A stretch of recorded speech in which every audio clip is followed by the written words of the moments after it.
नमस्कार, मैं हूं विनय के पाठक और वीकेपी न्यूज में आपका एक बार फिर स्वागत है। आज हम बात करेंगे दिल्ली के सबसे बड़े नकली हिंदू की। हम बात करेंगे एक ऐसे व्यक्ति की जो समय के हिसाब से अपनी आस्था बदलता है, जो चुनाव के समय हिंदू वोट हासिल करने के लिए सॉफ्ट हिंदुत्व की राह पर तो चलता ही है, खुद को हनुमान भक्त भी बताता है और चुनाव का समय खत्म होते ही खुद को नास्तिक बताने लगता है।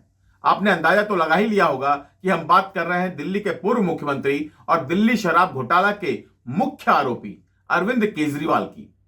भ्रष्टाचार के कई आरोपों में गले तक डूबे अरविंद केजरीवाल फिलहाल चुनाव जीतने के लिए सॉफ्ट हिंदुत्व की राह पर चल पड़े हैं। लेकिन अब उनके सॉफ्ट हिंदुत्व की भी पोल खुल गई है और लोगों को पता चल गया है कि खुद को हनुमान भक्त कहने वाला यह शख्स वास्तव में नकली हिंदू है। अरविंद केजरीवाल ने खुद ही अपनी पोल कैसे खोली और कैसे हिंदुत्व का अपमान किया, इसकी पूरी कहानी हम आपको बताएंगे। इस एपिसोड को अंत तक जरूर देखिएगा, क्योंकि इसमें हम केजरीवाल की हिंदू विरोधी बातों की जानकारी देने के साथ ही यह भी बताएंगे कि अब पोल खुलने के बाद पूरी आम आदमी पार्टी किस बेशर्मी के साथ झूठे तर्क दे रही है। आगे चलकर हम आपको यह भी बताएंगे कि आम आदमी पार्टी के झूठे तर्कों की पोल दिल्ली के साधारण लोग ही कैसे खोल रहे हैं। लेकिन इससे पहले कि हम आगे बढ़ें, आपसे रिक्वेस्ट है कि प्लीज हमारे चैनल को सब्सक्राइब कर लीजिए और बेल आइकन भी दबा दीजिए, ताकि मैं जब भी अगला बुलेटिन डालूं तो आपको उसकी जानकारी तत्काल मिल जाए। अगर बुलेटिन पसंद आए तो प्लीज इसे लाइक करके अपने दोस्तों के बीच शेयर भी कर दीजिए। साथ ही कमेंट सेक्शन में टिप्पणी करके हमें यह भी बताइए कि आपको हमारा बुलेटिन कैसा लगा और इस बुलेटिन के संबंध में आपका क्या विचार है। खैर, हम लोग बात कर रहे थे अरविंद केजरीवाल के नकली हिंदुत्व की। सबसे पहले आप केजरीवाल के बयान का वो हिस्सा सुनिए जिसमें उन्होंने हिंदुत्व के सबसे पवित्र और आराध्य ग्रंथों में से एक रामायण का अपमान किया। तो एक दिन रामचंद्र जी खाने का इंतजाम करने जंगल में गए। माता सीता को अपनी झोपड़ी में छोड़ गए और लक्ष्मण को बोले कि तू सीता मैया की रक्षा करेगा। इतने में रावण आया, सोने का हिरण बन के आया कि नहीं आया? सोने का हिरण बन के आया। सीता मैया लक्ष्मण को बोली मेरे को ये हिरण चाहिए। लक्ष्मण बोला ना मैया, भगवान राम कह के गए हैं कि मेरे को आपकी रक्षा करनी है। उसने बोली नहीं, मैं तेरे को आदेश देती हूं, जाओ और हिरण को पकड़ के लाओ। लक्ष्मण के पास चारा नहीं था। लक्ष्मण चला गया और वो रावण अपना वेश चेंज करके और सीता मैया का हरण करके ले गया। सुन लिए ना, खुद को सबसे पढ़ा लिखा मुख्यमंत्री बताने वाले अरविंद केजरीवाल को इस बात की भी जानकारी नहीं है कि सीता हरण के समय सोने का हिरण बनकर कौन आया था। क्या खुद को हनुमान भक्त बताने वाले व्यक्ति को रामायण का इतना महत्वपूर्ण हिस्सा भी नहीं मालूम होना चाहिए? यह बात तो हिंदू परिवार में बच्चों को भी मालूम होती है। आप कह सकते हैं कि हो सकता है कि केजरीवाल का हिंदू ज्ञान इतना सीमित हो कि उन्हें यह बात पता ही ना हो। यह भी हो सकता है कि उन्होंने रामायण का अपमान करने के इरादे से यह बात नहीं कही होगी, बल्कि उनके मुंह से गलती से यह बात निकल गई होगी। अगर ऐसा था तो अच्छा तो यही होता कि केजरीवाल सीधे सीधे अपनी गलती स्वीकार कर लेते, लेकिन गलती मान लेना तो केजरीवाल जी को आता ही नहीं है। इसीलिए बाद में बीजेपी ने अरविंद केजरीवाल द्वारा किए गए रामायण के अपमान को मुद्दा बना लिया। केजरीवाल का विरोध शुरू हो गया। ऐसी कौन सी रामायण इन्होंने सुनी है जिसमें उन्होंने कभी रामायण की भी गलत व्याख्या की है? ये हमारे सनातन का अपमान है, हमारी आस्थाओं का अपमान है। अब वो तो अधर्मी है, वो तो क्षमा मांगेंगे नहीं, लेकिन प्रभु श्री राम से, प्रभु श्री हनुमान से हमने हाथ जोड़कर क्षमा मांगी है कि ऐसे अधर्मियों को कम से कम माफ करें। लेकिन उनके इस अधर्म के लिए आज मंगलवार का दिन है, हम पूरा दिन उपवास करें।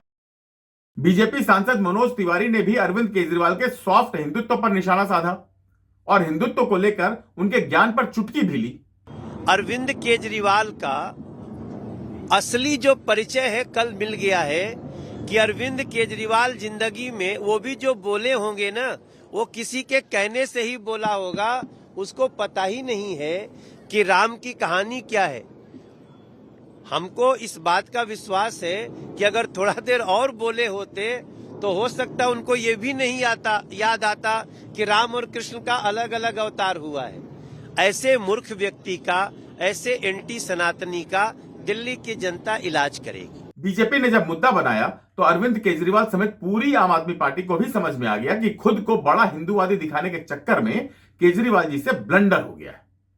इस समय भी अगर केजरीवाल क्षमा मांग लेते तो बात यहीं खत्म हो जाती। लेकिन केजरीवाल तो उन लोगों में आते हैं जो खुलकर गलती करते हैं, जमकर झूठ बोलते हैं और उसके बाद अपने झूठ पर पूरी बेशर्मी के साथ अड़े भी रहते हैं। इसीलिए आम आदमी पार्टी ने इस मामले को दूसरा रंग देने की कोशिश शुरू कर दी। सुनिए केजरीवाल जी क्या कह रहे हैं। मैंने ये कह दिया कि जो सोने का हिरण था वो रावण सोने का हिरण बन के आया था और सीता मैया उस सोने के हिरण के ऊपर वो हो गया। तो उन्होंने ये कह रहे हैं कि रावण नहीं बन के आया था, मरीची राक्षस बन के आया था। तो मेरी वो पूरी भारतीय जनता पार्टी आज धरने पे बैठी है मेरे घर के सामने कि मैंने रावण का अपमान क्यों किया, मैंने रावण का अपमान कैसे कर दिया। पूरी भारतीय जनता पार्टी, इनको रावण से इतना प्यार है, राक्षसी प्रवृत्ति है इन लोगों की। केजरीवाल जी खुद बोल रहे हैं कि बीजेपी वाले कह रहे हैं कि रावण हिरण बनकर नहीं आया था बल्कि मारीच हिरण बनकर आया था, और इसी आधार पर केजरीवाल उल्टा आरोप लगा रहे हैं कि बीजेपी रावण के अपमान के खिलाफ विरोध प्रदर्शन कर रही है। आम आदमी पार्टी की खासियत है कि जब झूठ बोलने की शुरुआत होती है तो ऊपर से नीचे तक, टॉप टू बॉटम, पार्टी के सारे नेता एक लाइन से एक ही अंदाज में झूठ बोलते हैं, दनादन झूठ बोलते हैं। जैसे केजरीवाल जी के बाद संजय सिंह ने भी बीजेपी को रावण भक्त बता दिया। बीजेपी का एक ही नारा, रावण है आदर्श हमारा। तो उनके आदर्श रावण है। मैं बहुत हैरान हूं कि पूरी की पूरी भारतीय जनता पार्टी उपवास कर रही है, अनशन कर रही है। किस बात पे? कह रहे रावण का अपमान कर दिया, रावण का अपमान कर दिया।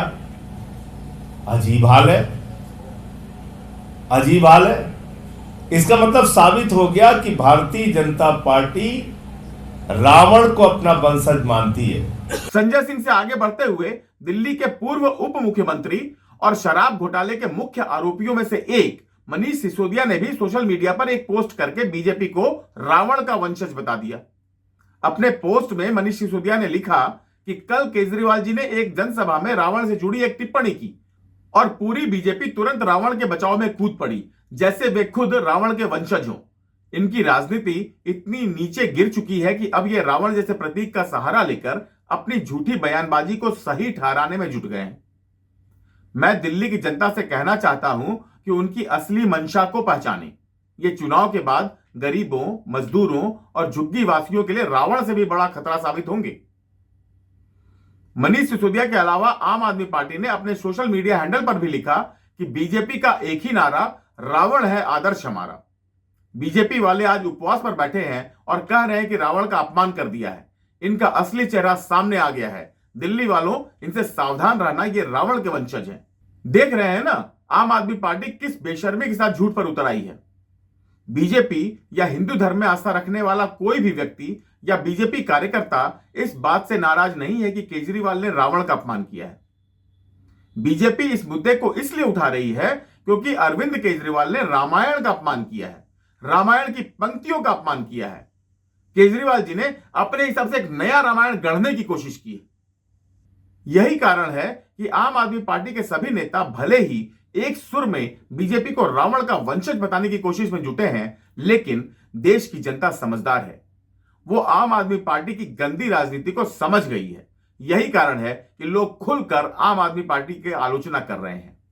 जैसे अमन गुप्ता नाम के एक शख्स ने अपने सोशल मीडिया पोस्ट में लिखा कि देख रहे हो दिल्ली वालों, ये आपदा वाले शराब मंत्री सोच रहे हैं कि दिल्ली वाले एक पर एक फ्री दारू के नशे में हैं, तो गलत सही का अंतर नहीं कर पाएंगे। आपदा के नास्तिक मालिक को रामायण का ज्ञान नहीं है तो अपनी ही बात को सच बता रहे हैं कि रावण स्वर्ण हिरण बनकर अपहरण करने गया था।